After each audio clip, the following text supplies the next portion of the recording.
Sub inspector Kamte बाहर ही था। दावरे वाली दुकान से 30 कदम दूर फुटपाथ पर खड़ा इधर ही नजर रखे था। क्योंकि वहां से और लोग भी आ जा रहे थे, इसलिए उसका खड़े रहना किसी को खटका नहीं। देवराज चौहान के भीतर जाने के बाद करीब मिनट भर में ही उसने शटर नीचे गिरते देखा तो मन ही मन व्याकुल हो उठा। वो जानता था कि देवराज चौहान बदले की आग में पागल हुआ पड़ा है। किसी को छोड़ने वाला नहीं है वो। कामटे खुद को भी खतरे में महसूस कर रहा था। 20 लाख चौला से वसूला था, 40 देवराज चौहान से। परंतु वो जानता था कि वो खतरनाक खेल खेल रहा है। किसी को जरा सी भी भनक पड़ गई कि इन दिनों वो देवराज चौहान से बात कर रहा है, तो उसे शूट कर देंगे वो लोग। 60 लाख कमा लेने के बाद कामटे अब खुद को इस मामले से पूरी तरह दूर कर लेना चाहता था। उसने मन ही मन तय किया कि देवराज चौहान को जगमोहन के बारे में बताकर घर पर ताला लगाकर सुनीता के साथ मुंबई से बाहर खिसक जाएगा और 15-20 दिन से पहले नहीं लौटेगा। तब तक देवराज चौहान वाला मामला आर या पार हो चुका होगा। कामटे को लगा कि वो गलती कर चुका है। देवराज चौहान को जगमोहन के बारे में भी बताकर उससे पीछा छुड़ा लेना चाहिए था और तय प्रोग्राम के मुताबिक सुनीता के साथ महाबलीश्वरम चले जाना चाहिए था। खैर, कोई बात नहीं। अब देवराज चौहान को जगमोहन के बारे में बताकर सुनीता के साथ निकल जाएगा, घर पे ताला मारकर। इन खतरनाक लोगों के फेर में वो बुरी तरह फंसा पड़ा है। परंतु उसे यह राहत थी कि 60 लाख उसके पास आ गया है। 10-12 मिनट ही बीते कि कामटे ने शटर उठते देखा। थोड़ा सा शटर उठा, नीचे से मोहन बाहर निकला और शटर को पुनः बंद कर दिया। कामटे बुरी तरह चौंका। आगे के विचारों के साथ ही झुरझुरी सी दौड़ती चली गई शरीर में। वो तो देवराज चौहान के बाहर निकलने की आशा कर रहा था, परंतु ये तो दुकान का सेल्समैन बाहर आया है। इसी ने उसके अंडरवियर इसी से उसने अंडरवियर बदलवाए थे। देवराज चौहान कहाँ है? कामटे ने सूखे होंठों पर जीभ फेरी, होंठ भींच लिए। वो मोहन को देखता रहा। मोहन आसपास नजरें मारकर सामने सड़क की तरफ बढ़ गया। कामटे कभी दुकान के गिरे शटर को देखता तो कभी मोहन को, जो सड़क पर जाते वाहनों के बीच में से सड़क पार करता उस तरफ जा रहा था। कामटे के मस्तिष्क में घंटी बज उठी। वो समझ गया कि देवराज चौहान का काम हो गया है। देवराज चौहान अगर दुकान के भीतर सलामत होता तो ये सेल्समैन किसी भी हाल में बाहर नहीं आता। कामटे की आंखों के सामने देवराज चौहान का चेहरा नाचा। तो मर ही गया देवराज चौहान। सुधीर दावरे ने किसी प्रकार उसे खत्म कर ही दिया। देवराज चौहान की मौत का एहसास पाकर दुख सा हुआ कामटे को। वो किसी भी हाल में इस मामले में दखल नहीं देना चाहता था। ये मामला खतरनाक लोगों का था। वो सिर्फ तमाशबीन बने रहना चाहता था। देवराज चौहान जिंदा है या दावरे, उसे इन बातों से कोई मतलब नहीं था। कोई भी उसका सगा नहीं था। वो सोच रहा था कि मरते मरते देवराज चौहान उसे 40 लाख दे गया। कामटे ने गहरी सांस ली और इधर उधर देखने लगा। उसका अब यहां खड़े रहने का कोई मतलब नहीं था। बस यूं ही उत्सुकता के नाते खड़ा रहा। मन में बेचैनी की लहरें दौड़ रही थी। रह रहकर एक ही ख्याल आ रहा था कि देवराज चौहान मारा गया। 12-15 मिनट ही बीते होंगे कि कामटे पुनः चौंका। होंठ कस गए, माथे पर बल दिखने लगे। उसने मोहन को देख लिया था, जो सड़क पार करता वापस आ रहा था। उसके हाथ में लाल रंग का फुल साइज का सूटकेस था। कामटे समझ गया कि वो सामने वाली दुकान से नया सूटकेस खरीद कर ला रहा है। सूटकेस का साइज बता रहा था कि उसमें देवराज चौहान की लाश डालनी है। मैंने नहीं सोचा था कि देवराज चौहान इस तरह मारा जाएगा। कामटे बड़बड़ा उठा। कामटे मोहन को देखता रहा। मोहन सूटकेस संभाले शटर के पास पहुंचा। सूटकेस रखकर उसने दोनों हाथों से शटर ऊपर उठाया और नीचे से सूटकेस भीतर खिसका दिया। फिर खुद भी सरक कर भीतर चला गया और शटर नीचे कर दिया। कामटे खड़ा रहा, बेचैनी से बार बार दुकान के शटर को देखता रहा। वो देवराज चौहान के लिए कुछ कर भी नहीं सकता था, क्योंकि वो मर गया था। वहीं खड़ा रहा कामटे, जैसे वो सब कुछ देख लेना चाहता था। 25 मिनट बीते कि पुरानी सी कार उसी दुकान के सामने आकर रुकी। कामटे ने देखा कि एक आदमी कार चला रहा था, दूसरा बगल वाली सीट पर बैठा था। वो दोनों वही कार में बैठे रहे।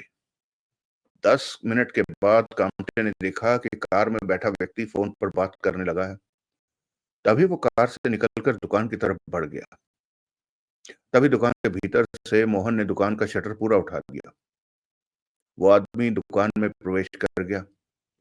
कामटे वहां खड़ा था, जहां से दुकान का नजारा नजर नहीं आ रहा था। कामटे वहीं खड़ा रहा। वो जानता था कि अब सूटकेस को दुकान से बाहर लाया जाएगा। उसके भीतर देवराज चांद की लाश होगी। फिर कामटे ने वही देखा जिसकी आशा वो कर रहा था। मोहन और कार से निकलकर भीतर जाने वाला आदमी दोनों लाल रंग का बड़ा सा सूटकेस उठाए दुकान से बाहर निकले। दोनों ने एक एक तरफ से सूटकेस को संभाल रखा था। उन्हें आते पाकर कार की ड्राइविंग सीट पर बैठा आदमी बाहर निकला और कार के पीछे की सीट का दरवाजा खोल दिया। कामटे खामोशी और गंभीरता से खड़ा उनकी हरकतें देख रहा था। सूटकेस को पीछे वाली सीट पर डाला गया। हालांकि वो सूटकेस इतना बड़ा था कि भीतर नहीं घुस रहा था, परंतु जैसे जैसे धकेल कर पीछे का दरवाजा बंद किया और मोहन भी उन दोनों के साथ आगे की सीटों पर जा बैठा। दरवाजा बंद होते ही कार आगे बढ़ गई। कामटे दुखी निगाहों से कार को जाते देखता रहा। देवराज चांद की मौत उसे पसंद नहीं आई, परंतु उसे देवराज चांद से ऐसा कोई प्यार भी नहीं था कि उसकी आंखें गीली होती। कामटे ने गहरी सांस ली और सामान्य चाल चलता दुकान की तरफ बढ़ गया। दुकान के सामने से निकलते उसने दुकान की तरफ देखा। सब कुछ सामान्य था। वहां देखकर कोई ये नहीं कह सकता था कि कुछ देर पहले वहां कत्ल होकर हटा है और लाश ले जाई जा चुकी है। कैश काउंटर के पीछे कुर्सी पर सुधीर दावड़े दाढ़ी मूंछ लगाए बैठा था। कामटे आगे बढ़ता गया। कुछ आगे जाकर ठिठका, सुनीता तो घर पर है नहीं। क्या करेगा घर जाकर? वो जानता था कि दावड़े अब जल्दी ही इस दुकान से निकलेगा। पुलिस उसके पीछे से हट गई थी। देवराज चांद उसके हाथों से मारा गया था, यानी कि अब उसे छिपे रहने की जरूरत नहीं रहा। देवराज चांद की मौत का एहसास पाकर उसके मन में बेचैनी भरी हुई थी। तभी कामटे का मोबाइल बज उठा। हेलो। कामटे ने फोन निकालकर बात की। मैं बापू के यहाँ ठीक ठाक पहुंच गई हूँ। सारा सामान बापू को रखने को दे दिया है। सुनीता की आवाज कानों में पड़ी। वो सारा पैसा बर्बाद न कर दे, समझा देना उसे कि कह दिया है बापू से कि वो 5 लाख खर्च कर सकता है, बाकी संभाल के। शादी भी उसी 5 लाख में। शादी का 5-6 अलग से है। ये सुनते ही कांटे भुना उठा। इस उम्र में वो 5 लाख का क्या करेगा? साल 6 महीने में तो उसने मर ही जाना है। खुशी से मरेगा कि उसके पास लाखों रुपया पड़ा है। बाद में हम ले लेंगे, ठीक है ना? सुनीता ने उधर से कहा। जो मर्जी कर, जब तूने फैसला ले ही लिया है तो मुझसे क्या पूछती है? कामटे ने कहा और फोन बंद कर दिया। कामटे का सोचना ठीक ही था। 1 घंटे बाद उसने सुधीर दावरे को दुकान बंद करके जाते देखा। वहीं खड़ा कामटे उसे जाते देखता रहा। मन में सोच रहा था कि देवराज चांद खत्म तो खेल भी खत्म। अगला दृश्य। सरदुल उसी हाल में बैठा जगमोहन से बातें कर रहा था कि उसे सुधीर दावरे का फोन आया। बोल। देवराज चांद का काम कर दिया मैंने, उधर से दावरे ने कहा। क्या? सरदुल के होठों से निकला। कैसे? उधर से दावरे ने सारी बात बताई।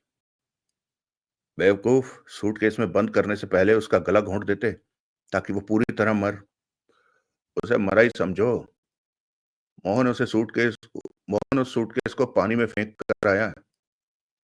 सूटकेस पानी में डूबा नहीं कि 2 मिनट में देवराज चांद खत्म। उस वक्त मुझे ध्यान नहीं रहा, वरना गला भी दबा देता। उसे मार कर पूरी तसल्ली करके उसे सूटकेस में बंद करते। सरदुल कह उठा। मोहन सूटकेस कहां फेंकेगा? पता नहीं, लेकिन वो काम को तसल्ली से पूरा करता है। सरदुल ने कुछ नहीं कहा। अब हम आजाद हैं, पुलिस पीछे नहीं है और देवराज चांद भी नहीं रहा। देवराज चांद अभी मरा नहीं है। मेरे ख्याल में तो अब तक मर गया होगा। मोहन जब वापस आए तो उससे बात करके मुझे बताना, सरदुल ने कहा और फोन बंद कर दिया। सामने की कुर्सी पर बैठा जगमोहन उसे ही देख रहा था। देवराज चौहान को खत्म कर दिया है दावरे ने, लेकिन उसे तो मैं मारना चाहता था। जगमोहन दांत भींच कर कह उठा। काम होना चाहिए, और वो हो गया। देवराज चौहान मर गया, सरदूल ने शांत स्वर में कहा। तो अब मैं क्या करूंगा? जगमोहन ने सरदूल को देखा। पहले की तरह तुम अकबर खान के काम। सरदूल ठिठक कर पुनः बोला। तुम मेरे साथ पाकिस्तान क्यों नहीं चलते? पाकिस्तान? जगमोहन ने सरदूल को देखा। हाँ, वहां मेरी खूब चलती है। सरकार में मेरी पैंठ है, आईएसआई से मेरा दोस्ताना है। वहां मेरे धंधे खुलकर चलते हैं। तुम वहां मेरे काम संभालना, खूब ऐश करना पाकिस्तान में। क्या मेरा पाकिस्तान जाना ठीक रहेगा? जगमोहन ने कहा। क्यों नहीं, वहां तुम ज्यादा मजे में रहोगे। अकबर खान मुझे जाने देगा? जगमोहन बोला। उसकी तुम फिक्र मत करो, उससे मैं बात कर लूंगा। ठीक है, जैसा तुम कहो मैं वैसा करने को तैयार हूं। जगमोहन कह उठा। गुड। सरदूल हंसकर कह उठा। तो तय रहा कि तुम मेरे साथ पाकिस्तान चलोगे। अकबर खान को मैं ये खबर दे दूं। इसके साथ ही सरदूल ने हाथ में दबे मोबाइल से नंबर मिलाने लगा। अकबर खान से बात हो गई। दावरे कहता है कि उसने देवराज चौहान को खत्म कर दिया है, सरदूल ने कहा। सच में उसने ऐसा किया? अकबर खान का चौंका स्वर आया। मुझे तो उसने यही कहा है, बाकी तुम उससे फोन करके पूछ लेना। ये तो बहुत अच्छी खबर सुनाई तुमने, अकबर खान ने कहते हुए राहत की सांस ली। जगमोहन को मैं अपने साथ पाकिस्तान ले जा रहा हूं, सरदूल बोला। यह भी अच्छी बात है। अगर कभी उसकी याददाश्त वापस आ गई तो वहां तुम उसे आसानी से संभाल लोगे। जगमोहन पर नजर मारता सरदूल फोन पर बोला। जगमोहन पाकिस्तान और दुबई में रहकर मेरे काम संभालेगा। मुझे अपने विश्वासी आदमी की जरूरत थी। ड्रग्स में काम करने वाले आदमी ड्रग्स गायब कर देते हैं और बेचकर उसे खा जाते हैं। जानते हुए भी मुझे चुप रहना पड़ता है। पाकिस्तान सरकार से मिलने वाले हथियारों की देखरेख बहुत अहम होती है कि वो मेरे बताए ठिकाने पर पहुंचे हैं कि नहीं। जगमोहन पाकिस्तान में मेरा सबसे खास साथी बनकर रहेगा। मुझे कई कामों के लिए पाकिस्तान से बाहर भी जाना पड़ता है और पीछे से काम को संभालने वाला मेरा विश्वासी आदमी होना चाहिए। जगमोहन से ज्यादा विश्वासी मुझे कहाँ मिलेगा? ये बढ़िया सोचा तुमने, उधर से अकबर खान ने कहा। मैं जरा दावरे से देवराज चौहान के बारे में बात कर लूं। कर लो, शरदुल ने कहकर फोन बंद किया और मुस्कुराकर जगमोहन से बोला। अकबर खान को खुशी होगी कि तुम मेरे साथ काम करोगे। उसने तुम्हें मेरे हवाले कर दिया है। ठीक है, जगमोहन भी मुस्कुराया। अब से मैं तुम्हारे लिए ही काम करूंगा। कब चलना है पाकिस्तान? चलेंगे, जल्दी चलेंगे, कल या परसों में, सरदुल ने सिर हिलाकर कहा। अगला दृश्य। सोनू, प्यारा और गिन्नी। आप भूले तो नहीं होंगे इन तीनों को? हमारी पुरानी कहानी यू टर्न में था इनका नाम, राइट? हाँ, लिखा हुआ है। पूर्व प्रकाशित देवराज चौहान सीरीज के उपन्यास यू टर्न में इनसे मिले थे। चंद लाइनों में याद दिला दूं कि देवराज चौहान डकैती करता है, परंतु 4 बक्सों में मौजूद बैंक की बदौलत यू टर्न लेकर वापस पुलिस के हाथों पहुंच जाती है। परंतु इत्तेफाक से एक बक्सा सोनू और प्यारे के हाथ लग जाता है और वो उस बक्से को खेतों में दबा देते हैं और वहां से हर रोज चोरी छिपे थैले भर भर के करोड़ों की दौलत को अपने घर पहुंचाते हैं और आपस में आधी आधी बांट कर दौलत को डालडे के खाली डब्बों और कनस्तर में बंद करके अपने घरों के भीतर कच्ची जमीन खोद कर उनमें दबा देते हैं। इस दौरान पड़ोस में रहने वाली गिन्नी की माँ उनके पास नोट देखकर गिन्नी की शादी प्यारे से कर देती है। बेशक उनके पास करोड़ों रुपए आ गया, परंतु रहन सहन वही रहा। वही खाना, वही पहनना, घर भी वही। कुछ काम करने की सोचते, परंतु सोचते ही रहते, करते नहीं। बहरहाल इसी तरह इनकी जिंदगी मजे से कट रही थी। अगर आपने यू टर्न नहीं पढ़ा है तो जरूर पढ़िए, या नहीं सुना है तो जरूर सुनिए। कहानी उपलब्ध है। इस कहानी में इनका ज़िक्र क्यों आया, वो भी जान लीजिए। कुछ ही देर में सब कुछ सामने आ जाएगा। आज गिन्नी का मन घूमने का था। गिन्नी को खुश रखने की खातिर प्यारे उसे घुमाने ले चलने के लिए तैयार हो गया। हमेशा की तरह मौके पर आ टपकने वाला सोनू आज भी मौके पर टपक पड़ा। उसे जब पता चला कि प्यारा और गिन्नी घूमने जा रहे हैं, तो वो भी चलने को तैयार हो गया। तीनों चल पड़े। एक जगह से लंच पैक करा लिया। गिन्नी ने 2 चादरें साथ ले ली कि कहीं बैठना हो तो उन्हें बिछाकर बैठा जाए। फिर टैक्सी ली और गिन्नी ने प्यारे से कहा कि वो उसी झील पर जाना चाहती है, जहाँ वो पिछली बार गए थे। इस तरह वो झील के किनारे पर जा पहुंचे। दोपहर का 1 बजा था। तीखी धूप थी। ऐसे में वहां कोई भी नहीं था। वो एक बड़ी सी चट्टान की ओट में छाया में चादरें बिछाकर बैठ गए। सोनू बैठता हुआ कह उठा, यहाँ तो शाम को आना चाहिए था। तेरे को किसने कहा था साथ चलने को? प्यारे ने मुंह बनाकर कहा। घर पर ही रहता। ऐसा कैसे हो सकता है? गिन्नी भाभी को प्यास लग जाए तो पानी कौन लाएगा? मैं हूं नहीं किया। प्यारे झल्लाया। फिर भी मेरा साथ रहना जरूरी है। अच्छी जबरदस्ती है। मेरी पत्नी है गिन्नी, और तेरे को उसकी चिंता पड़ी है कि उसे प्यास न लग जाए। चिंता क्यों नहीं होगी? मेरी भाभी जो ठहरी गिन्नी। क्यों गिन्नी भाभी? मेरा ख्याल मेरा देवर नहीं रखेगा तो कौन रखेगा? गिन्नी ने हंसकर कहा। मैं नहीं हूं क्या? प्यारे हड़बड़ा कर बोला।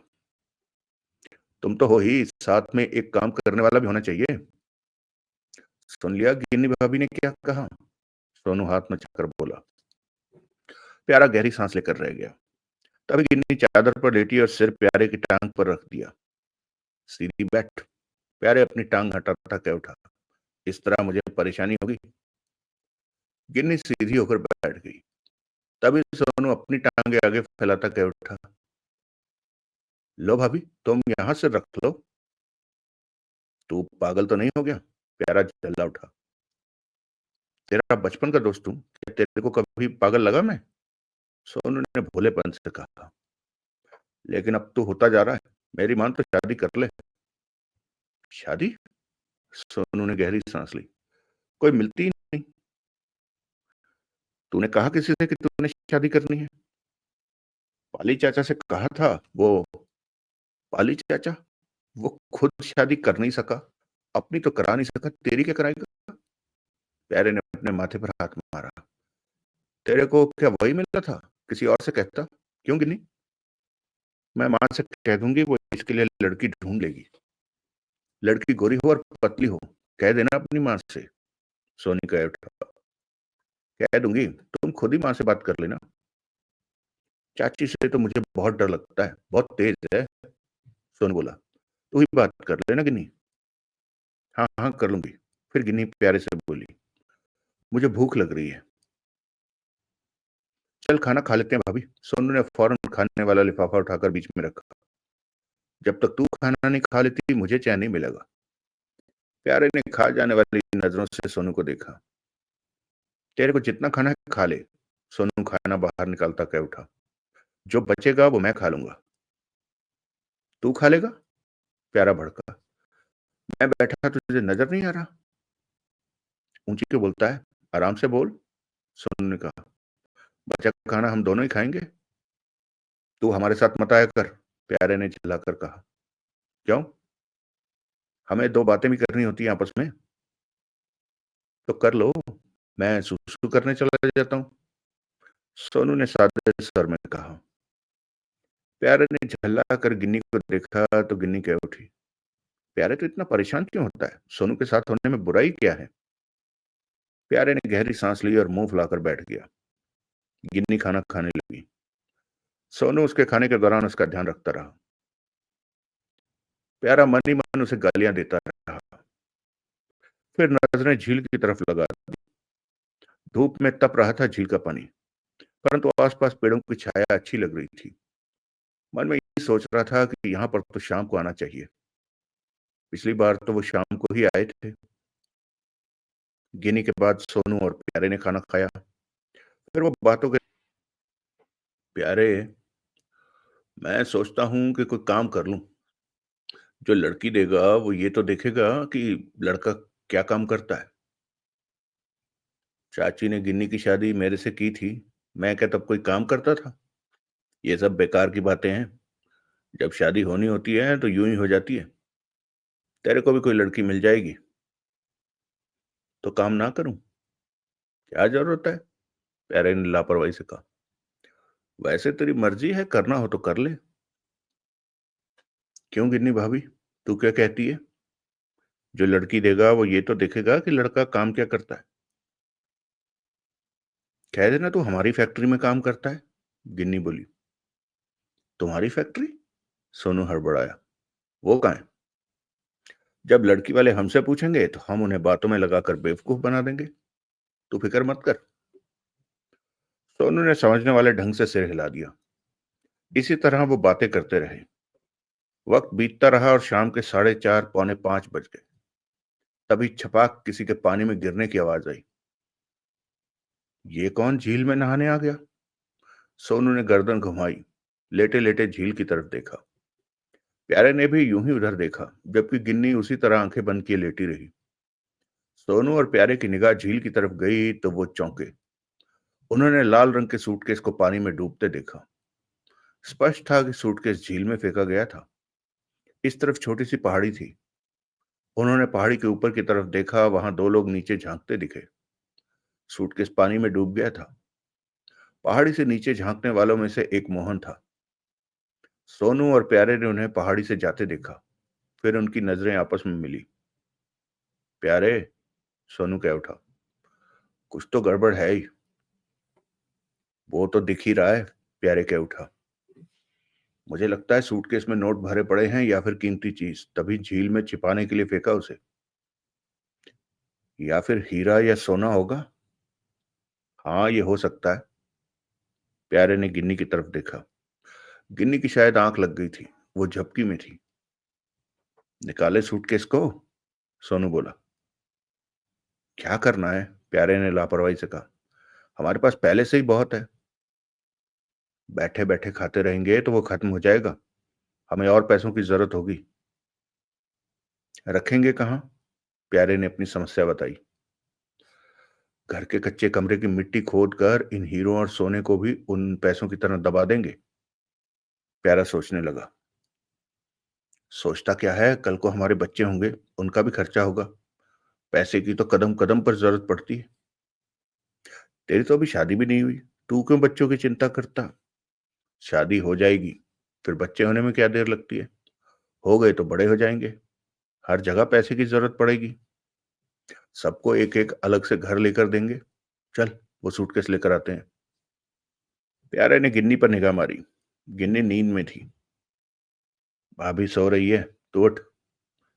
प्यारा उठ खड़ा हुआ। सोनू भी उठा। दोनों ने हर तरफ नजर मारी कि वहां कोई है तो नहीं। कोई नहीं दिखा। सोनू और प्यारे ने कपड़े उतारे और अंडरवियर में झील में उतरते चले गए। फिर तैरते हुए उस जगह पहुंचे जहां सूटकेस पानी में डूबा था। दोनों पानी में घुसते चले गए। मिनट भर बाद ही दोनों ऊपर आ गए। सूटकेस को एक एक तरफ से पकड़ रखा था और तैरते हुए धीरे धीरे किनारे की तरफ सरकने लगे। प्यारे हांफता सा कह उठा, ये तो बहुत भारी है। सोना भरा होगा सूटकेस में। सोनू ने ऊंचे स्वर में कहा। वो भारी होता है। शायद सोने के साथ हीरे भी हों।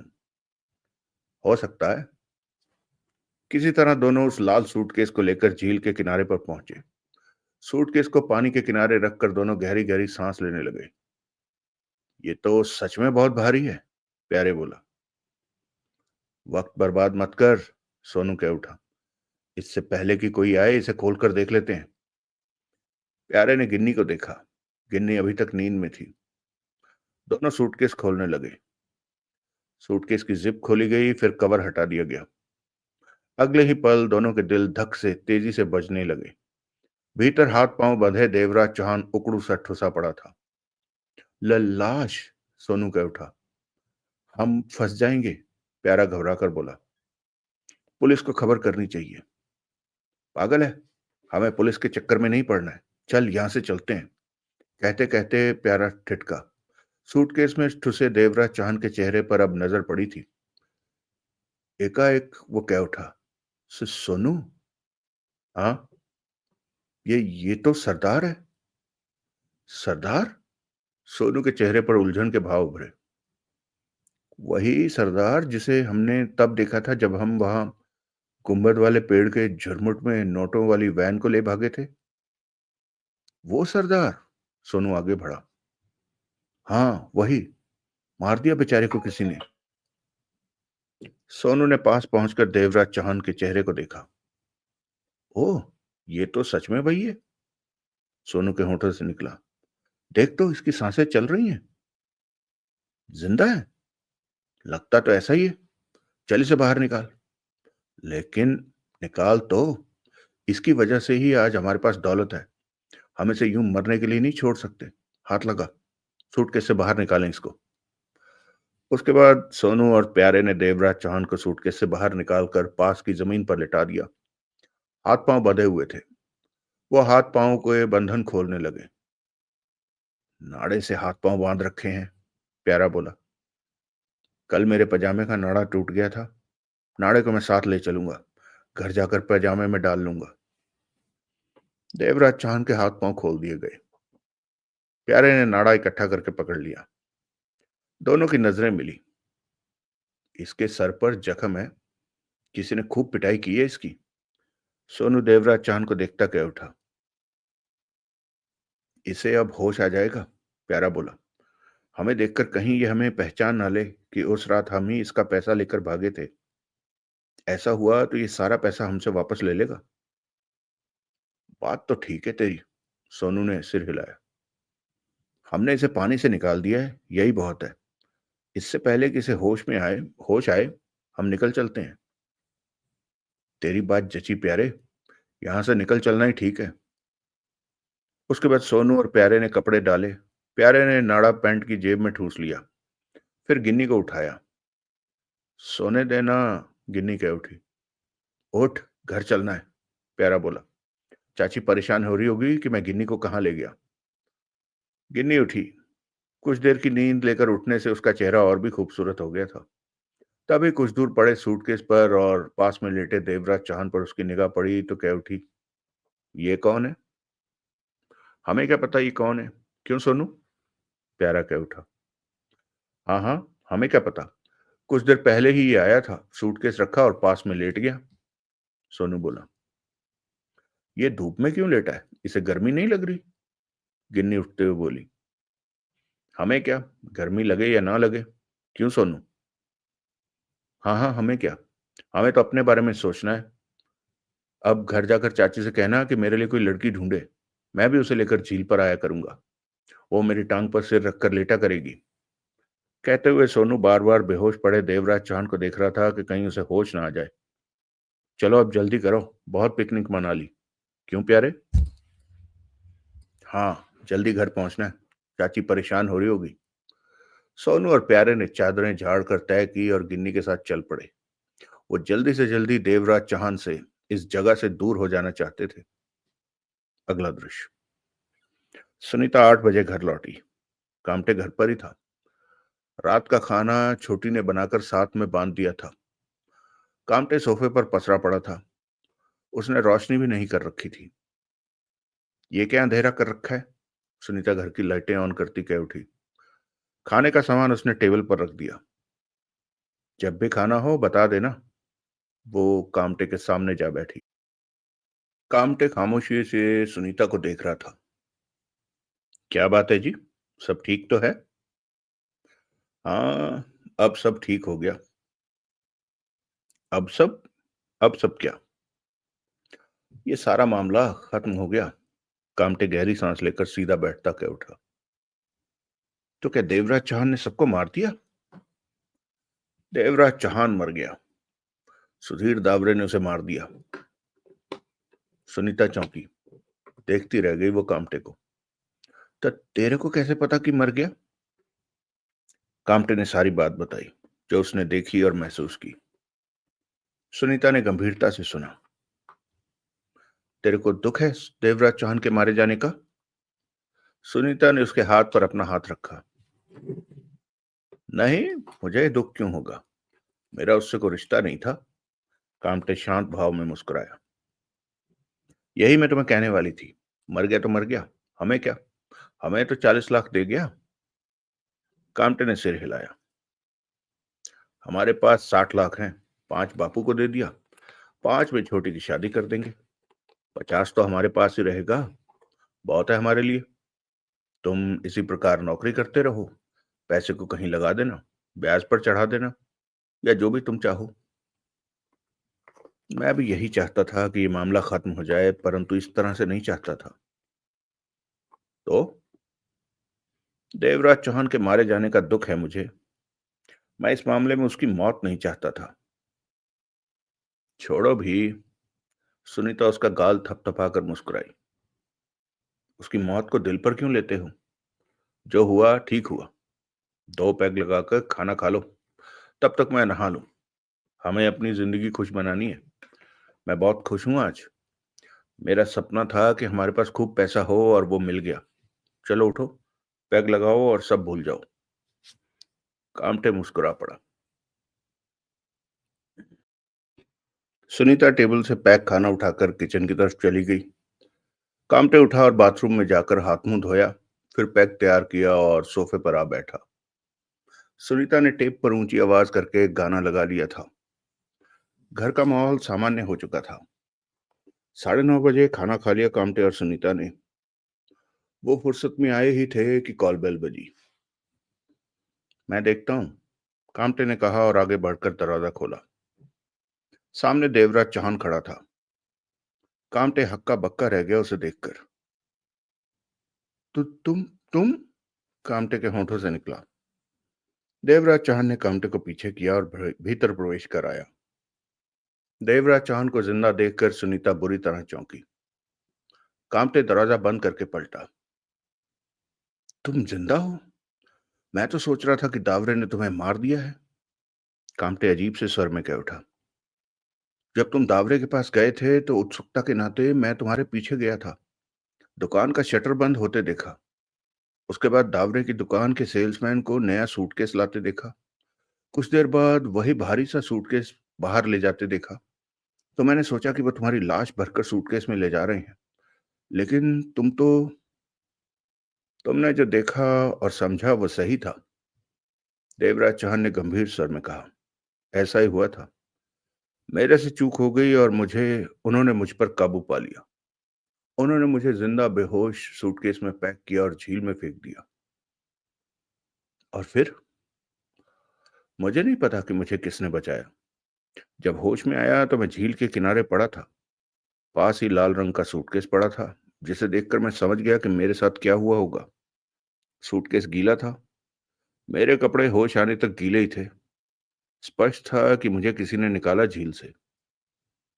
कामटे और सुनीता देवराज चौहान को देखे जा रहे थे। कोई दवा हो तो मेरे सिर पर लगा दो। रिवॉल्वर के दस्ते से चोटें मेरे सिर पर मारी गई हैं।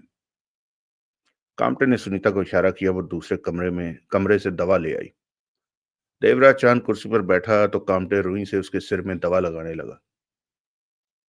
तो तुम वहीं थे तब? हाँ, यूं ही उत्सुकता के नाते तुम्हारे पीछे पीछे चला। दावरे कहाँ है अब? मैं नहीं जानता। जब दावरे के आदमी सूटकेस में तुम्हें ले गए तो उसके 45 मिनट बाद दावरे भी दुकान बंद करके चला गया। तब मैंने जरूरत नहीं समझी उसके पीछे जाने की। देवराज चौहान खामोश रहा। कामटे ने दवा लगाकर शीशी एक तरफ रखते कह उठा। तुम्हें जिंदा देखकर बहुत खुशी हुई, परंतु तुम्हारा यूं बार बार मेरे पास आना ठीक नहीं है। मैं मुसीबत में पड़ जाऊंगा। इस मामले में तुम मेरे बहुत काम आए। तुमने मुझे 40 लाख भी तो दिया है। कामटे दबे स्वर में बोला। अभी तुमने मुझे जगमोहन के बारे में बताना है। देवराज चौहान ने उसे देखा। हाँ। कामटे गंभीर नजर आने लगा। तो बताओ। मेरे पास अकबर खान का फोन आया था। वो जानना चाहता था कि मेरे पास देवराज चौहान के बारे में कोई खबर तो नहीं, क्योंकि वो तुमसे जगमोहन का सौदा करना चाहता है। उसका कहना है कि जगमोहन उसके पास है। कामटे ने गंभीर स्वर में कहा। कब की बात है ये? आज दिन की। देवराज चौहान के चेहरे पर सोच के भाव दिखाई देने लगे। कामटे उसे देखता रहा। चेहरे पर बेचैनी थी। सुनीता भी एक तरफ खड़ी थी। मैं तुम्हें बताता हूं कि अब तुम क्या करो, देवराज चौहान बोला।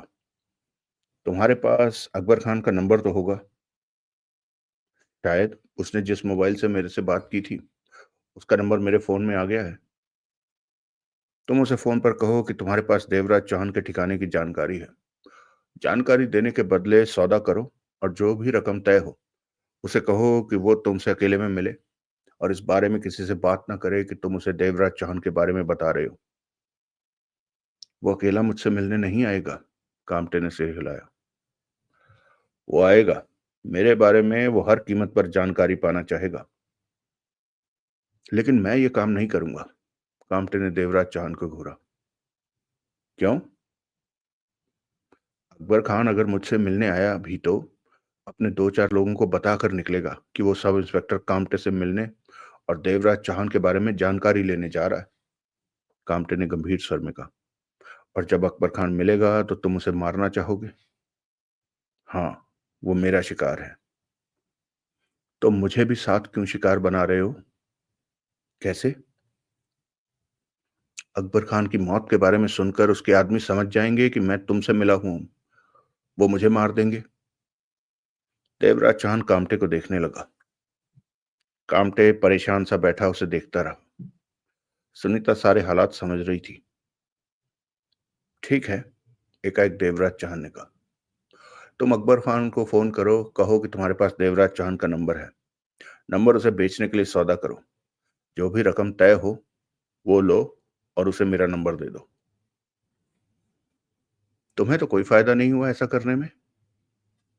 अकबर खान के आदमी मेरा नंबर लेने और नोट देने तुमसे मिलेंगे। उनके सहारे मैं अकबर खान तक पहुंच जाऊंगा। ओह, अकबर खान को फोन करो, देवराज चौहान बोला। अब? हाँ। रात के 10:30 हो चुके हैं। तुम्हारे सिर पर चोट भी है। तुम आराम कर लो, सुबह उसे ये काम अभी करना पड़ेगा तुम्हें। ठीक है, कामटे ने एक निगाह सुनीता पर मारकर देवराज चौहान से कहा। मेरे दम पर तुम अकबर खान तक पहुंचने जा रहे हो। मुझे भी कुछ दो। क्या चाहिए तुम्हें? पहले तुमने 10 लाख दिया। 10 अब भी दूंगा। दूंगा क्या? दे ही दो। मेरे पास इतना वक्त नहीं है कि मैं बार बार तुम्हारे लिए पैसे लेने जाता रहूं। कल तुम्हें 10 लाख दे दूंगा। खामोश खड़ी सुनीता कामटे से कह उठी। क्यों बेवक्त भाई साहब को तंग करते हो? पहले भी तो तुम्हारी एक आवाज पर भाई साहब ने 40 लाख दिया है। 10 लाख की ही तो बात है। कह रहे हैं तो कल लाकर दे देंगे। क्यों भाई साहब? मैंने ठीक कहा ना? सुनीता मुस्कुराई। देवराज चांद सिर हिलाकर रह गया। कामटे ने अपना मोबाइल उठाया और दिन में आई अकबर खान की कॉल तलाश करने लगा। वो नंबर मिल गया जिससे अकबर खान ने फोन किया था। कामटे ने वो नंबर मिलाया और फोन कान से लगाते देवराज चांद से बोला, तुम मुझे नोट दे रहे हो और मैं तुम्हारे लिए खतरा उठा रहा हूं। दूसरी तरफ बेल जा रही थी। हेलो। फिर आवाज कानों में जो पड़ी वो अकबर खान की आवाज थी। कामटे ने खास तौर पर आवाज को पहचाना। अकबर खान, कामटे संभले स्वर में कह उठा। मैं सब इंस्पेक्टर कामटे बोल रहा हूँ। ओ तुम, कहो। अकबर खान की आवाज पुनः कानों में पड़ी। देवराज चौहान की खबर है मेरे पास। तुम चाहते थे ना उसकी खबर? हाँ, बोल। मुझे कहीं से उसका फोन नंबर मिला है। बहुत बढ़िया, बता। देवराज चौहान के फोन नंबर को पाने के लिए मैंने खर्चा किया है। ये मुफ्त का माल नहीं है, कामटे नाप तौल कर बोल रहा था। क्या चाहता है? 10 लाख। ज्यादा मुंह मत फाड़। लाख का भी काम नहीं है। फिर भी मैं तेरे को 3 लाख दूंगा। बोल कहाँ भिजवाऊं? मेरे घर पर भेज दे। इंतजार कर रहा हूं। जो पैसा देगा उसे फोन नंबर दे दूंगा, कहकर कामटे ने अपना पता बताया। इंतजार कर, कुछ ही देर में मेरा आदमी पहुंचता है। इसके साथ ही उधर से अकबर खान ने फोन बंद कर दिया। कामटे ने फोन को बंद करके जेब में रखा और देवराज चौहान से बोला, अकबर खान अपने आदमी के हाथ 3 लाख भेज रहा है, अपना फोन नंबर बताओ। देवराज चौहान ने नंबर बताया, फिर बोला, मुझे रिवॉल्वर चाहिए। रिवॉल्वर? कामटे ने उसे देखा। तुम पहले ही मेरी सर्विस रिवॉल्वर छीन कर उससे सबके कत्ल कर रहे थे। वो दावरे की उस दुकान वाले ठिकाने पर गिर गई थी। देवराज चौहान ने गंभीर स्वर में कहा, अब मुझे रिवॉल्वर चाहिए और इसका इंतजाम तुम्हें ही करना है, बेशक अपनी दे दो। पागल हो क्या? मैं अपनी सर्विस रिवॉल्वर तुम्हें दे दूं? कामटे चिल्लाया। तो कहीं से इंतजाम कर दो। इस वक्त रिवॉल्वर का इंतजाम नहीं हो सकता, कामटे स्पष्ट बोला। चाकू छुरी मिल जाएगी, उससे ही। इस काम में मुझे रिवॉल्वर बार बार मत कहो। इस वक्त मैं तुम्हें कहीं से भी रिवॉल्वर नहीं दिला सकता। रिवॉल्वर की तगड़ी कीमत दूंगा। कितनी भी कीमत दो, इस वक्त रिवॉल्वर नहीं ला सकता। कामटे इंकार में सिर हिलाता कह उठा, अकबर खान का आदमी आने ही वाला है। अब मेरे पास इतना वक्त नहीं है कि रिवॉल्वर का इंतजाम करने बाहर जा सकूं। तो मैं ठिकाना बता देता हूं जहां से अकबर खान का जो आदमी तुम्हारे पास आएगा, मुझे उसके पीछे जाकर अकबर खान तक पहुंचना है। मेरे पास भी इतना वक्त नहीं है कि यहां से कहीं दूर जा सकूं। देवराज चौहान ने गंभीर स्वर में कहा। अगला दृश्य। रात के 12 बज रहे थे। जो आदमी कामटे से मिलने आया था, देवराज चौहान उस आदमी का पीछा करते एक मध्यवर्गीय इलाके में जा पहुंचा। तब देवराज चौहान कामटे के घर से जरा हटके एक टैक्सी में बैठा था। उसे यकीन था कि आने वाला कार में ही आएगा, और ऐसा ही हुआ भी। वो सिर्फ 2 मिनट कामटे के घर के भीतर रहा था। सीधी सी बात थी कि उसने कामटे को 3 लाख रुपया दिया था और कामटे से उसका मोबाइल नंबर लेकर चलता बना था। उसने कार उस कॉलोनी की गली के भीतर ले जाकर रुकी। देवराज चौहान ने गली के बाहर ही टैक्सी को छोड़ा और टैक्सी वाले को ठीक ठाक पैसे किराए के रूप में देकर गली में प्रवेश कर गया। गली में स्ट्रीट लाइट का एक ही बल्ब जल रहा था, जो कि रोशनी के लिए पर्याप्त नहीं था। रात के इस वक्त मकानों की अधिकतर रोशनियां बंद थी। गली में एक तरफ कारों की कतार लगी थी। उसने भी कार को उसी कतार में एक तरफ रोका और उतरकर सामने बने एक मकान की तरफ बढ़ गया। तब उसने गली में नजर घुमाकर यूं ही देखा था। सामने से देवराज चौहान आता दिखा था, परंतु उसे क्या पता था कि वह देवराज चौहान है। वैसे भी वह देवराज चौहान को पहचानता नहीं था। देखते ही देखते वो सामने के मकान में प्रवेश करता चला गया। अगला दृश्य। अकबर खान के हाथ में विस्की का गिलास था। अपने आदमी के आने के इंतजार में वो विस्की के छोटे छोटे घूंट भर रहा था, परंतु वो परेशान था, उलझन में था। शाम को दावरे का फोन आया था कि उसने देवराज चौहान को ठिकाने लगा दिया है। अकबर खान को दावरे की बात पर जरा भी यकीन नहीं हुआ था। आदतन अकबर खान शक्की इंसान था। वो हर बात की अंत तक तसल्ली करता था। यही बात थी कि दावरे के मुंह से देवराज चौहान के मारे जाने की खबर सुनकर भी अकबर खान अपने इस ठिकाने से बाहर नहीं निकला था। फिर कामटे का फोन आया कि उसके पास देवराज चौहान का मोबाइल नंबर है, तो अकबर खान को यह बढ़िया मौका लगा कि उस नंबर पर बात करके अपनी तसल्ली कर ले। उसका आदमी भीतर आया। उसे देखते ही अकबर खान कह उठा, काम हो गया? जी हाँ। उसने एक कागज निकालकर अकबर खान की तरफ बढ़ाया। इस पर एक मोबाइल नंबर लिखा है। अकबर खान ने उससे नंबर लिखा कागज लिया और अपना मोबाइल निकालकर नंबर मिलाने लगा। एक बार, दो बार, 3 बार नंबर मिलाया। तीनों बार यही सुनने को मिला कि इस वक्त ये नंबर काम नहीं कर रहा। काम करेगा कैसे? अकबर खान बड़बड़ाया। बात करने वाला ही जिंदा नहीं बचा। वो आदमी अभी भी सामने ही खड़ा था। खाना लगा, भूख लग रही है। वो आदमी सिर हिलाकर किचन की तरफ बढ़ गया। अकबर खान ने सुधीर दावरे का नंबर मिलाया। बोल अकबर। फौरन दावरे की आवाज कानों में पड़ी। देवराज चौहान सच में मर गया है ना? अकबर खान ने पूछा। मैं क्या झूठ कहूंगा? अब तू कहाँ है? अपने बंगले पर। पुलिस हमारे पीछे नहीं है। देवराज चौहान भी जिंदा नहीं रहा तो मैं बंगले पर पहुंच गया। अब सब ठीक है।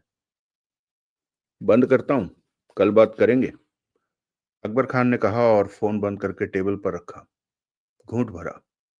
तभी किचन में कोई बर्तन गिरने की आवाज आई। क्या हुआ मुरली? अकबर खान ने ऊंचे स्वर में पूछा, परंतु दोबारा कोई आवाज नहीं आई। अकबर खान भी भीतर भीतर बर्तन गिरा समझकर शांत बैठ गया। मिनट भर ही बीता होगा, किचन की तरफ से कमरे में देवराज चौहान ने प्रवेश किया। देवराज चौहान के हाथ में रिवॉल्वर दबी थी, जो कि उसने किचन में काम कर रहे आदमी से हासिल की थी। खुद उसने किचन की खिड़की से भीतर प्रवेश किया था और किचन में जो आदमी था, उसकी गर्दन की हड्डी टूटी पड़ी थी। वो मर चुका था। आहट पाकर अकबर खान ने सिर घुमाया तो वह देवराज चौहान को देखने लगा। कई पलों तक तो अकबर खान को समझ नहीं आया कि वो किसे सामने देख रहा था। पलकें तक नहीं झपकी, दिमाग में कोई विचार नहीं आया। वो बस देखता रहा देवराज चौहान को। फिर जैसे बम फटा हो, इस तरह उछल पड़ा अकबर खान। भूकंप के भाव चेहरे पर आए। गिलास हाथ से निकलकर टेबल से टकराया और टूट गया। विस्की बिखर गई। तो तुम देवराज चौहान? अकबर खान के होंठों से फटा फटा स्वर निकला। देवराज चौहान के चेहरे पर वहशी भाव नाच रहे थे। आंखों में मौत बरस रही थी। दरिंदा लग रहा था इस वक्त वो। उसका शिकार उसके सामने था, जिसने उसकी जिंदगी में तूफान ला दिया था। एक कदम आगे बढ़ा और ठिठक गया। हाथ में दबी रिवॉल्वर का रुख अकबर खान की तरफ था। दांत सख्ती से भिजे हुए थे। अकबर खान के चेहरे पर एक रंग आ रहा था तो दूसरा जा रहा था। उसने घबराए ढंग से जेब की तरफ हाथ बढ़ाया। फटी आंखें देवराज चौहान पर ही थी। देवराज चौहान दांत पीसते आगे बढ़ा और जूते की ठोकर उसके पेट पर मारी। अकबर खान पेट पकड़कर चीखा और पीछे पड़े सोफे पर जा गिरा। देवराज चौहान के होंठों से गुर्राहट निकली और उसके माथे पर रिवॉल्वर की नाल रख दी। मत मारो, मुझे मत मारो। अकबर खान के होंठों से थर्राता स्वर निकला। मुझे माफ कर दो। मैं देवराज चौहान ने उसके माथे पर से रिवॉल्वर हटा ली। अकबर खान पेट पर हाथ रखे गहरी गहरी सांसें लेने लगा। उसकी आंखों में खौफ नाच रहा था। वो कांपते अंदाज में देवराज चौहान को देखे जा रहा था। असंयत सा बुरे हाल लग रहा था वो। देवराज चौहान उसके सामने सोफे पर जा बैठा। रिवॉल्वर हाथ में दबी थी। कैसा है तू अकबर खान? मैं तेरे को बहुत पैसा दूंगा, बहुत कि तू। मुझे जगमोहन चाहिए। देवराज चौहान के होंठों से गुर्राहट निकली। जगमोहन? अकबर खान ने सूखे होंठों पर जीभ फेरी। कहाँ है वो? देवराज चौहान इस वक्त मौत का दूसरा रूप लग रहा था। वो वो वो सरदूल के पास है। सरदूल? देवराज चौहान ने दांत पीसे। वो हिंदुस्तान में है? हाँ हाँ। कहाँ? मैं नहीं जानता। वो किसी को नहीं बताता कि वो किधर है। पहले जगमोहन तेरे पास था? हाँ हाँ। भय से कांप उठा अकबर खान। हॉस्पिटल से तूने उठाया था उसे? हाँ, मैंने उसका इलाज करवाया, उसे पूरी तरह ठीक किया। मैंने बहुत ध्यान रखा उसे। यहीं पर रखा था उसे? नहीं, दूसरे ठिकाने पर। राठी कहाँ है? जगमोहन के साथ। सरदूल का फोन नंबर बता। अकबर खान ने फौरन सरदूल का मोबाइल नंबर बता दिया। सुधीर दावरे कहाँ है इस वक्त? वो मैं नहीं जानता। तुम्हारे डर से सबने अपने ठिकाने छोड़ रखे हैं। अकबर खान ने कहा। तुम विस्की लोगे? गिलास तैयार करूं? कर, लेकिन पहले अपनी रिवॉल्वर जेब से निकालकर टेबल पर रख दे। देवराज चौहान गुर्राया। अकबर खान ने रिवॉल्वर निकालकर टेबल पर रख दी, फिर उठा और सामने ही शोकेस में लगे बर्तनों की तरफ बढ़ गया। अब वो धीरे धीरे संयत होता जा रहा था। दिमाग के ऊपर चढ़ा डर नीचे आने लगा था। अलमारी से दो खाली गिलास लाकर टेबल पर रखे और टेबल पर पहले से पड़ी बोतल उठाकर गिलास तैयार करने लगा। होंठ भींचे देवराज चौहान एकटक अकबर खान को देखे जा रहा था। तो जगमोहन अब बिल्कुल ठीक है? देवराज चौहान ने सुलगते शब्दों में कहा। पूरी तरह। अकबर खान ने उसे यह नहीं बताया कि उसकी याददाश्त गुम हो चुकी है। उसे क्यों उठा लिया था हॉस्पिटल से? ये सोचकर कि तुमसे सौदा करके अपनी जान बचा सकूंगा अगर जरूरत पड़ी तो।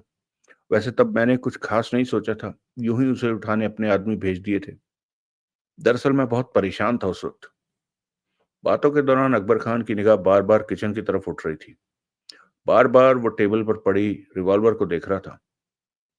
देवराज चांद उठा और टेबल पर पड़ी रिवॉल्वर उठाकर अपनी जेब में रख ली। अकबर खान ने गिलास तैयार करके उसे दिया और दूसरा खुद थामे सोफे पर बैठ गया। तब आर्य निवास होटल में जो कुछ भी हुआ उसके लिए मैं शर्मिंदा हूं और माफी मांगता हूं। अकबर खान कह उठा। वो सब दावरे का किया धरा था, मेरी कोई गलती नहीं थी। तुमने और तुम्हारे आदमियों ने मुझ पर और जगमोहन पर चाकुओं से वार किए थे। मैं सच में शर्मिंदा हूं। मेरा दिमाग खराब हो गया था जो मैंने ऐसा किया। मैं उसका तुम्हें हर्जाना देने को तैयार हूं। हम अच्छे दोस्त बन सकते हैं। मेरी जान लेकर तुम्हें कोई फायदा नहीं होगा। देवराज चांद होंठ भींचे मौत भरी निगाहों से उसे देखता रहा। किचन में मेरा आदमी था, वो मैंने मार दिया उसे, देवराज चांद ने कहा और हाथ में पकड़े गिलास को एक ही सांस में खत्म कर दिया।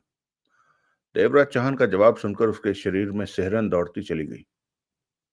मैं तुम्हें कितना पैसा दूं दोस्त बनने के लिए? जो मांगोगे वही दूंगा।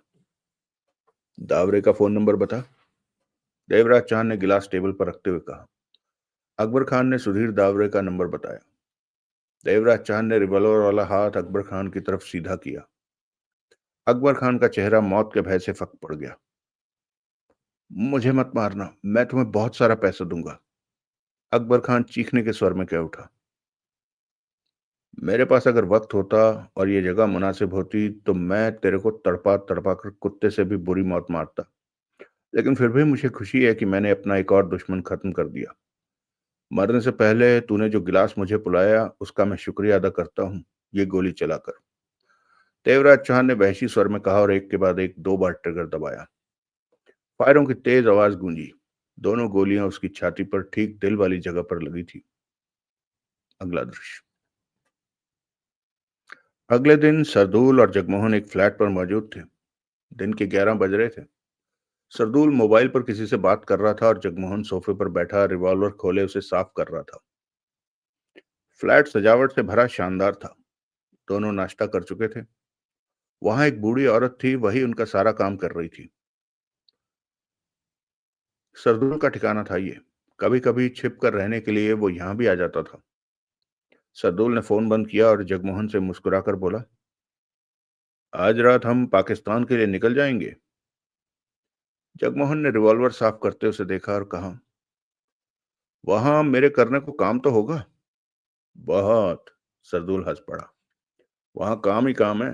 पाकिस्तान में तुम मेरे खास बनकर रहोगे, मेरे सबके सबसे खास। वहां मेरे ड्रग्स के काम को संभालोगे, हथियारों के काम को संभालोगे। जो काम तुम्हें बढ़िया लगे वो करना। पाकिस्तान की सरकार के साथ मेरे अच्छे संबंध हैं।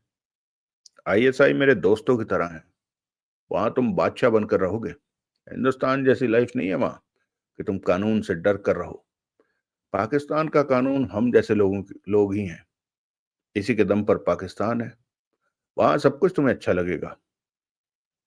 जगमोहन मुस्कुराए। बहुत तारीफ कर रहे हो पाकिस्तान की। अब तो पाकिस्तान जाकर जरूर देखूंगा।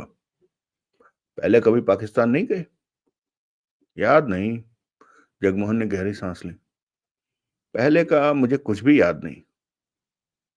पाकिस्तान में तुम्हारा इलाज करवाऊंगा, सब याद आ जाएगा तुम्हें। मैं देवराज चांद को मारना चाहता था परंतु वो तो मर गया। भूल जाओ उसे। अब तुम मेरे साथ नई जिंदगी शुरू करोगे, सरदूल ने मुस्कुराकर कहा। उसी वक्त सरदूल का मोबाइल बजा। हेलो। सरदूल ने फोन निकालकर बात की।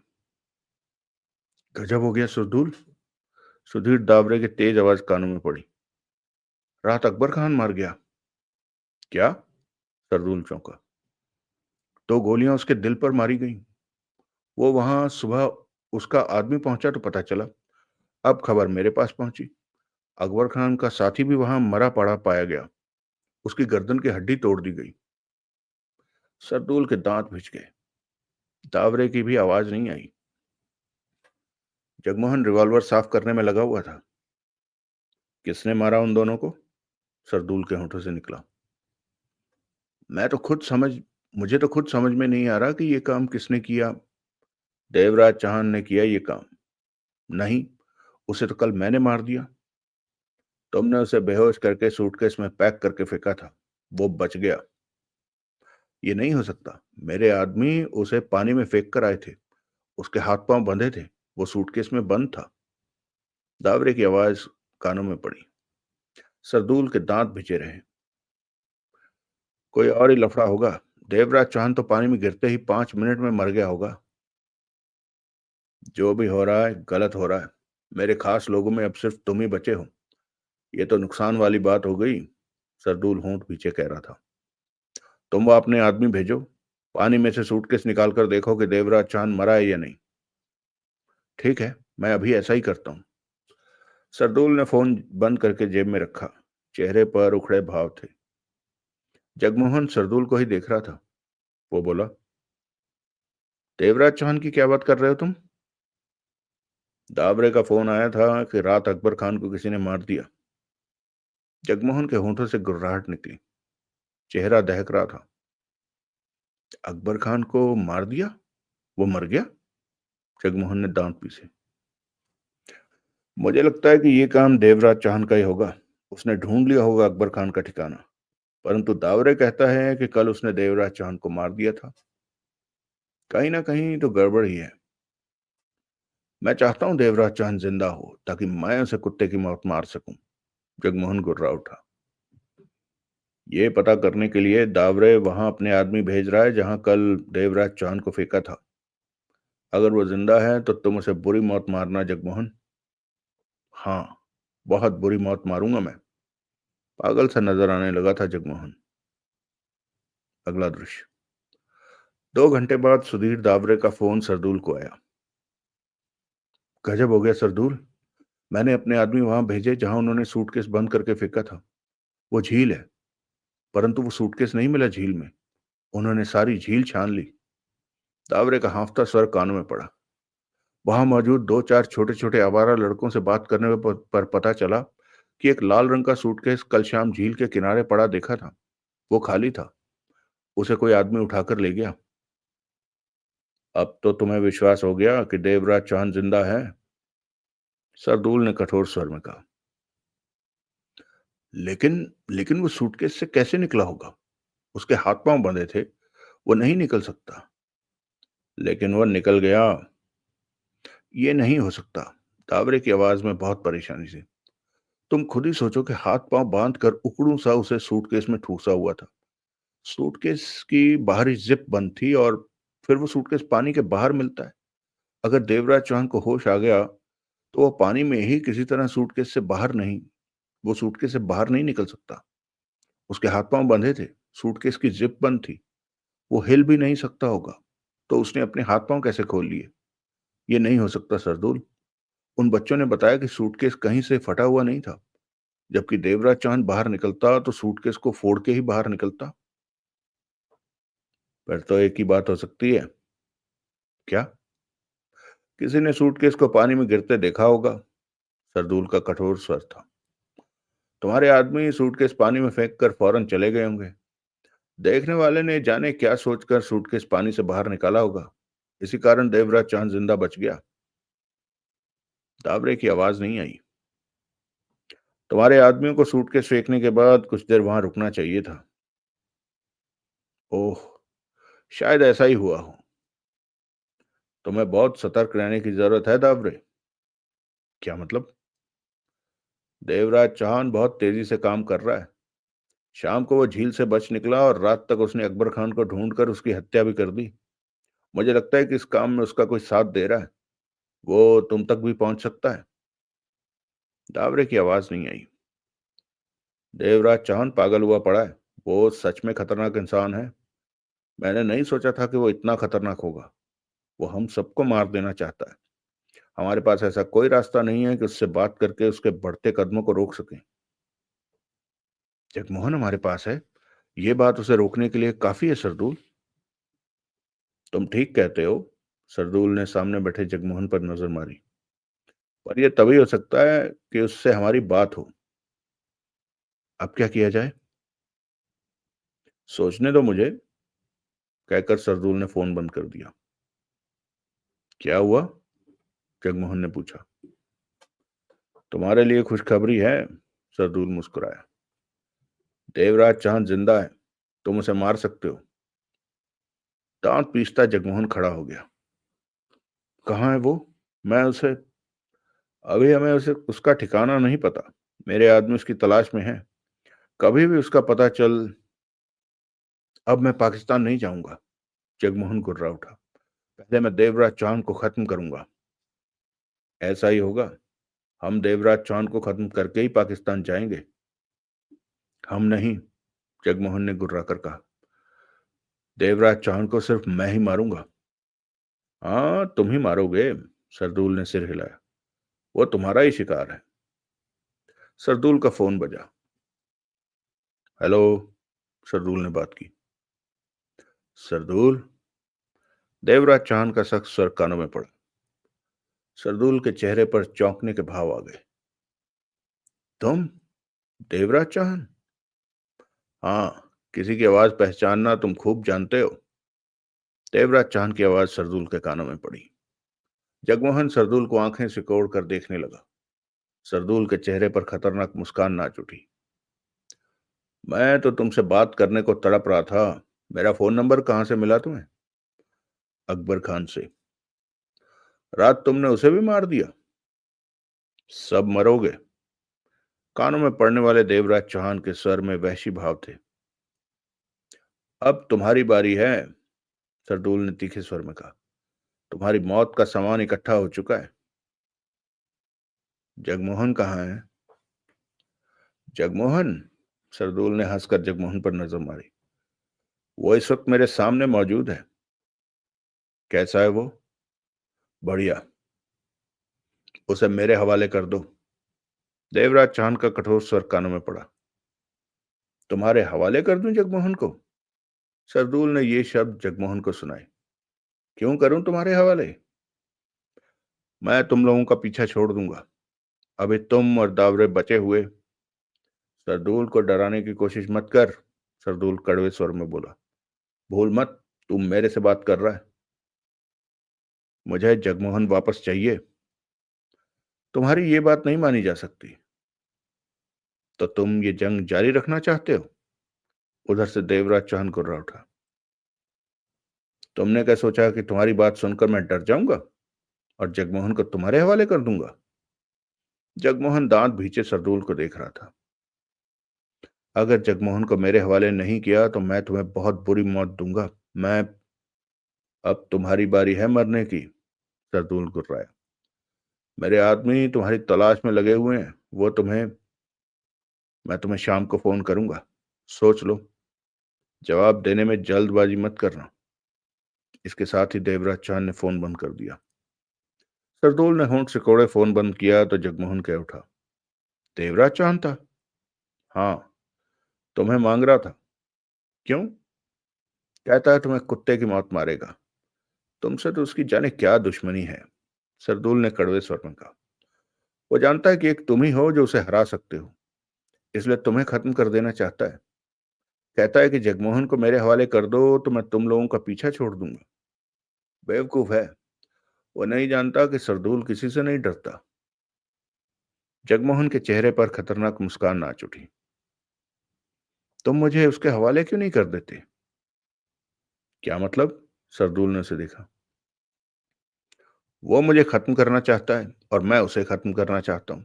फैसला हो जाने दो। वो चालाकी करेगा। सरदूल बोला। अपने साथ आदमी लाएगा। उसे कह दो कि वो अकेला आए।